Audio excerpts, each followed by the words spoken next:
செம்பருத்தி பூங்கிறது ஒரு காலத்தில் அதிகமாக மருந்துக்கு பயன்படாத மூலிகையாக இருந்தது. ஆனா சமீப கால ஆராய்ச்சிகள், சமீப கால உபயோகங்கள்லாம் பார்த்தீங்கன்னா இன்றைக்கு வணிக ரீதியாகவே செம்பருத்தி பூவை மிகப்பெரிய இடத்தில் நிலைநிறுத்தி இருக்கிறத பார்க்கணும். செம்பருத்தி பூவை உட்புறமாக சாப்பிடும்போது அது உடல்ல தலைமுடியுடைய ஆரோக்கியத்திற்கு தடை செய்யக்கூடிய பித்தத்துடைய தீவிரத்தை குறைப்பதன் மூலமாக நிரந்தரமாகவே தலைமுடி ஆரோக்கியம் மற்றும் தமிழில் ஒரு வார்த்தை சொல்லுவோம், தாது புஷ்டி அப்படின்னு சொல்லுவோம். தாது புஷ்டினா எல்லாரும் என்ன நினைப்பாங்கன்னா, ஆண்களுக்கு இருக்கக்கூடிய அவர்களுடைய உயிரணுக்கள் சார்ந்த அல்லது ஆண்மை திறன் சார்ந்த பிரச்சனைக்கு தான் தாது புஷ்டின்னு சொல்லுவோம்னு நினைப்பாங்க. கிடையாது. நண்பர்கள், தோழர்கள், நலம் விரும்பிகள் மற்றும் உலகெங்கும் உள்ள தமிழ் உள்ளங்களுக்கும் என்னுடைய அன்பான காலை வணக்கங்கள். ஆயுள் முழுவதும் ஆரோக்கியமாகவும் இளமையாகவும் எவ்வாறு வாழ்வது அப்படிங்கிற இந்த தொடர்ல மூலிகைகளை கொண்டு வாழ்வியல் மாற்றங்களை கொண்டு ஆரோக்கியமான வாழ்க்கைக்கு தேவையான நிறைய வழிகளையும் வாழ்வியல் முறைகளையும் நாம் பார்த்து வருகிறோம். அந்த வகையில் நம்முடைய தினசரி வாழ்க்கையில் நாம் பயன்படுத்தக்கூடிய காய்கறிகள், கீரைகள், பழங்கள், உலர்பழங்கள்னு இதை நாம் ஏன் எடுத்துக்கொள்கிறோம் அப்படிங்கிற ஒரு புரிதலோடு உடலுடைய ஆரோக்கியத்திற்கு அதை நாம் எடுத்துக்கொள்ளக்கூடிய முயற்சிகளை செய்து கொண்டே வந்தோமேயானால் நோய்வாய்ப்படுகின்ற வாய்ப்புகளும் மருந்துகள் தேவைப்படுகின்ற வாய்ப்புகளும் மிகப்பெரிய அளவில் குறைந்து போகும் அப்படிங்கிற ஒரு உண்மையை உறக்க சொல்லுகின்ற ஒரு நிகழ்ச்சியாகத்தான் இந்த நிகழ்ச்சி இருக்கு. அந்த வகையில் இன்றைக்கு நம்முடைய எல்லோருடைய வீட்டு தோட்டத்திலும் நம்ம எல்லாருக்கும் தெரிந்த மிக சுலபமாக நமக்கு கிடைக்கக்கூடிய அழகான ஒரு தாவரம், ஒரு பூ, செம்பருத்தி பூ. செம்பருத்தி பூங்கிறது ஒரு காலத்தில் அதிகமாக மருந்துக்கு பயன்படாத மூலிகையாக இருந்தது. ஆனால் சமீப கால ஆராய்ச்சிகள், சமீப கால உபயோகங்கள்லாம் பார்த்தீங்கன்னா இன்றைக்கு வணிக ரீதியாகவே செம்பருத்தி பூவை மிகப்பெரிய இடத்தில் நிலைநிறுத்தி இருக்கிறத பார்க்குறோம். செம்பருத்தி பூவுடைய முதலாவது மருத்துவ குணம் அப்படிங்கிறது தலைமுடியுடைய ஆரோக்கியம். நம்ம எல்லாருக்கும் தெரியும், செம்பருத்தி பூவை அரைத்து தலையில் பூசும்போது, செம்பருத்தியுடைய இலைகளை அரைத்து தலையில் பூசும்போது தலைமுடி சார்ந்த நோய்களும் தலை பொடுகு சார்ந்த நோய்களும் இளநரை சார்ந்த நோய்களும் குறையும் அப்படிங்கிறது நம்ம எல்லாருக்கும் தெரியும். ஆனால் செம்பருத்தி பூவை உட்புறமாக சாப்பிடும்போது அது உடல்ல தலைமுடியுடைய ஆரோக்கியத்திற்கு தடை செய்யக்கூடிய பித்தத்துடைய தீவிரத்தை குறைப்பதன் மூலமாக நிரந்தரமாகவே தலைமுடி ஆரோக்கியம் மற்றும் தலை தோல்னு சொல்லக்கூடிய ஸ்கேல்போட ஹெல்த்துக்கு மிகப்பெரிய அளவில் பயன்படுகிறது அப்படிங்கிறது நம்மில் எத்தனை பேருக்கு தெரியும்? இன்றைக்கு யாரெல்லாம் தினசரி காலை வெறும் வயிற்றில் 3 செம்பருத்தி பூக்களை எடுத்து நறுக்கி 300 மில்லி தண்ணீரில் இட்டு கொதிக்க வைத்து 100 மில்லியாக குறைத்து சிகப்பு நிறமான சாறாக கிடைக்கக்கூடிய அந்த சாறில் ஒரு 10 சொட்டு தேன் சேர்த்து 10 சொட்டு எலுமிச்சை சாறு சேர்த்து சாப்பிடுகிறோமோ அவர்களுக்கு தலைமுடி சார்ந்த நோய்கள், குறிப்பாக தலைமுடி உதிர்தல், தலைமுடி உடைந்து விதிர்தல், தலையில் ஏற்படுகின்ற பொடுகு, தலையில் ஏற்படுகின்ற புழுவெட்டு சார்ந்த சிரமங்கள், இவை அனைத்துக்கும் மேலாக இன்றைக்கு சிறு இளைஞர்களை, இளம் பெண்களை கூட மிகப்பெரிய அளவில் கவலையுற வைக்கக்கூடிய தலை இளநரைன்னு சொல்லக்கூடிய அல்லது உடல்ல இருக்கக்கூடிய ரோமங்களில் ஏற்படுகின்ற இளநரை சார்ந்த சிரமங்கள் படிப்படியாக மாற்றமடைந்து விடுவதை நாம் பார்க்க முடியும். உணவை கொண்டே நாம் இளமையாக வாழ முடியும் அப்படிங்கிறதற்கு, குறிப்பாக தலைமுடி சார்ந்த ஆரோக்கியமாக வாழ்வதற்கு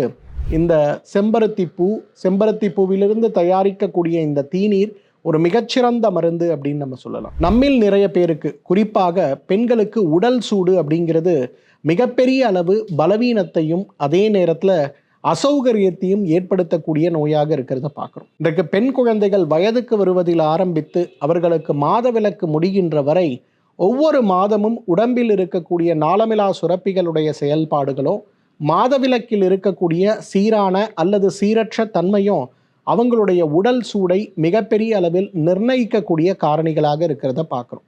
பெரும்பாலான பெண்களும் பெண் குழந்தைகளும் இன்றைக்கு முறையாக எண்ணெய் தேய்த்து குளிக்கக்கூடிய பழக்கமற்று இருக்கிறதுனாலையும் உடல் சூடை அதிகரிக்கின்ற வகையில் அவர்களுடைய படிப்புகளும் அவர்களுடைய வேலை செய்யக்கூடிய திறனும், அதைவிட முக்கியமாக வேலைக்கு சென்று வந்து மீண்டும் வீட்டை கவனிக்கக்கூடிய வேலைகளும் மிக அதிகமாக இருக்கிறதுனால நிறைய பெண்களுக்கு இன்றைக்கு உடல் சூடு நோய்கள்னு சொல்லக்கூடிய மாதவிலக்கு நோய்கள், வெள்ளைப்படுதல் சார்ந்த சிரமங்கள், வயிற்றில் ஏற்படுகின்ற புண்கள், பெருங்குடல்ல ஏற்படுகின்ற புண்கள், கருப்பை வாயில் ஏற்படுகின்ற வீக்கம் மற்றும் புண்கள் மிகப்பெரிய சிரமத்தை உருவாக்குவதை பார்க்கிறோம். சிறுநீர் மண்டலத்தில் ஏற்படுகின்ற தொற்றுகளுக்கு கூட பெண்களுக்கு உடல் சூடு மிகப்பெரிய காரணமாக இருக்கிறத பார்க்குறோம். அப்போ உடல் சூடை குறைக்க வேண்டும், பெருங்குடலில் இருக்கக்கூடிய கழிவுகளை நீக்க வேண்டும், சிறுநீர் பையில் இருக்கக்கூடிய கழிவுகளை நீக்க வேண்டும் அப்படின்னு வரும்போது மிகப்பெரிய அளவில் உடலுடைய ஆரோக்கியத்தை மேம்படுத்தி கொள்வதற்கும், அதே நேரத்தில் உள்ளே இருக்கக்கூடிய பித்தம் சார்ந்த கழிவுகளை வெளியேற்றி உடலை மேம்பட வைப்பதற்கும் மிகப்பெரிய அளவில் உதவி செய்கின்ற ஒரு அருமருந்து எதுன்னு பார்த்தீங்கன்னா செம்பருத்தி பூ தான். பெண்கள் இருக்கக்கூடிய வீடுகள், குறிப்பாக இளம் பெண்களும் பெண் குழந்தைகளும் இருக்கக்கூடிய வீடுகளில் நிச்சயமாக காலை தீநீராக ஒரு காஃபியோ டீயோ குடிக்கக்கூடிய பழக்கத்தை நாம் விடுத்து தினசரி 3 செம்பருத்தி பூவை எடுத்து அதில் மூலிகை தேநீர் செய்து அவர்களுக்கு காலை சிற்றுண்டிக்கு முன்போ அல்லது பின்போ தொடர்ந்து கொடுக்கக்கூடிய ஒரு வழக்கத்தை மட்டும் வைத்து பாருங்களேன். தலைமுடியுடைய ஆரோக்கியத்தில் ஆரம்பித்து உடல் சூடினால் ஏற்படுகின்ற சிரமங்கள் வரை மிகப்பெரிய அளவில் மாற்றமடைந்து விடுவதை நிச்சயமாக நாம் பார்க்க முடியும்.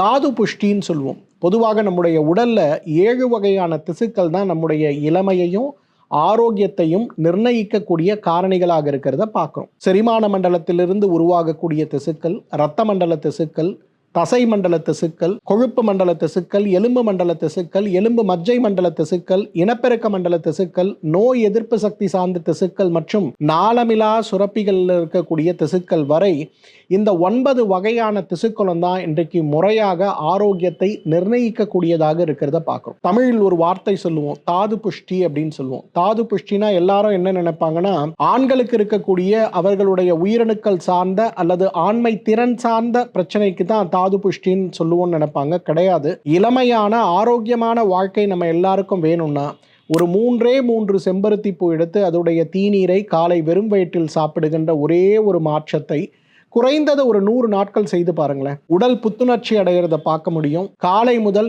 இரவு வரை எந்த தொய்வும் இல்லாமல் ஒரே சீராக ஒரே பலத்துடன் திறனுடன் ஆரோக்கியத்துடன் மகிழ்ச்சியுடன் நம்மால் வேலை பார்க்க முடியுங்கிற நிறைய விஷயங்கள் மாற்றமடைவதை பார்க்க முடியும். அந்த வகையில் இன்னைக்கு தாது புஷ்டின்னு சொல்லக்கூடிய உடல்ல இருக்கக்கூடிய 9 வகையான தாதுக்களையும் மாற்றமடைய செய்யக்கூடிய அழகான ஒரு அருமருந்து எது அப்படின்னு பார்த்தீங்கன்னா செம்பருத்தி பூவை நம்ம சொல்லலாம். சர்க்கரை நோயாளிகள் இல்லாத வீடே இன்றைக்கு கிடையாதுங்கிற அளவுக்கு எல்லார் வீட்டிலையும் குறைந்தது ஒரு சர்க்கரை நோயாளியாவது இருக்கிறத பார்க்கிறோம். சர்க்கரை நோயாளிகளுக்கு இன்றைக்கு மருந்துகள், மாத்திரைகள், உணவு முறைகள், யோக பயிற்சிகள், வாழ்வியல் முறைகள்னு நிறைய விஷயங்கள் சொல்லப்பட்டாலும் கூட நம்மில் நிறைய பேருக்கு அந்த சர்க்கரை நோயும் கட்டுப்படுவது கிடையாது.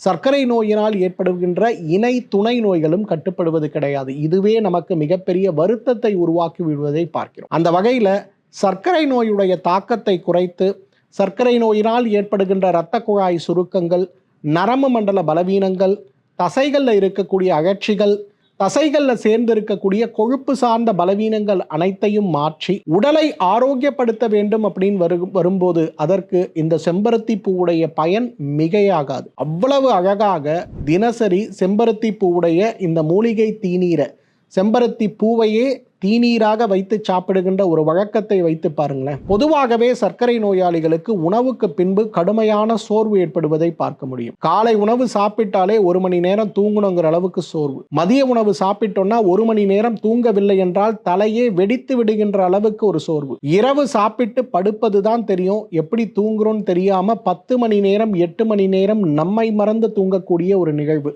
இந்த 3 விஷயங்களையும் நாம் மாற்ற வேண்டும் அப்படின்னு வரும்போது அதற்கு மிகப்பெரிய அளவில் உதவி செய்கின்ற அருமருந்தாக இந்த செம்பருத்தி பூ 3 பூ எடுத்து 300 மில்லி தண்ணீரில் இட்டு கொதிக்க வைத்து 100 மில்லியாக குறைத்து வடிகட்டி காலை ஒரு வேளை, மாலை ஒரு வேளை உணவுக்கு முன்பு நம்ம எடுத்துக்கொள்ளும் போது நம்முடைய சர்க்கரை நோயுடைய பாதிப்பு, சர்க்கரை நோய், இரத்தத்தில் இருக்கக்கூடிய சர்க்கரையுடைய அளவு கட்டுப்படுவதை விட சர்க்கரை நோயினால் ஏற்படுகின்ற பலவீனங்களும் சோர்வுகளும் மாறிவிடுவதை பார்க்க முடியும். மணிப்பூரக சக்கரம் சொல்லக்கூடிய வயிற்றில் உடலில் இருக்கக்கூடிய முக்கியமான சக்கரம் பாதிக்கப்படும் போது நமக்கு 2 வகையான நோய்கள் ஏற்படுவதை பார்க்கிறோம்.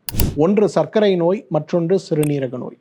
இந்த 2 நோயுமே ஒரே நபருக்கு ஏற்படுவதற்கான வாய்ப்புகள் இன்றைக்கு மிக அதிகமாக இருக்கிறத பார்க்கிறோம். யாரெல்லாம் தொடர்ந்து சிறுநீரக கற்களால் பாதிக்கப்பட்டு கொண்டிருக்கிறோமோ அவர்களுக்கு வேகமாக சர்க்கரை நோய் ஏற்படுவதையும், யாரெல்லாம் சர்க்கரை நோயினால் பாதிக்கப்பட்டு இருக்கிறோமோ அவர்களுக்கு சர்க்கரை நோய்க்கு பின்னாலேயே சிறுநீரக நோயும் ஏற்பட்டு விடுவதை பார்க்கிறோம். அப்ப இந்த 2 சிரமத்தையும் கட்டுப்படுத்த வேண்டும். இதில் 2இல் இருக்கக்கூடிய தன்மையை மாற்றி ஆரோக்கியமான ஒரு வாழ்வியல் முறைக்கு நாம் செல்ல வேண்டும் அப்படின்னு நினைக்கும் போது அதற்கு உதவி செய்கின்ற 2 நோய்கள் இருப்பவர்கள் யாராக இருந்தாலும், சிறுநீரக நோய் மற்றும் சர்க்கரை நோயோடு அவதிப்பட்டு கொண்டிருப்பவர்கள் யாராக இருந்தாலும் வழக்கமாக நீங்கள் எடுத்துக்கொள்ளக்கூடிய மருத்துவ சிகிச்சையோடு இணை மருந்தாக, துணை மருந்தாக ஒரு 300 மில்லி தண்ணீர் எடுத்து அதில் ஒரு 3 செம்பருத்தி பூவை போட்டு காய்ச்சி 100 மில்லியாக குறைத்து வடிகட்டி எடுக்கக்கூடிய அந்த தீநீரை காலை ஒரு வேளை, முடிந்தால் மாலை ஒரு வேளை சாப்பிடும்போது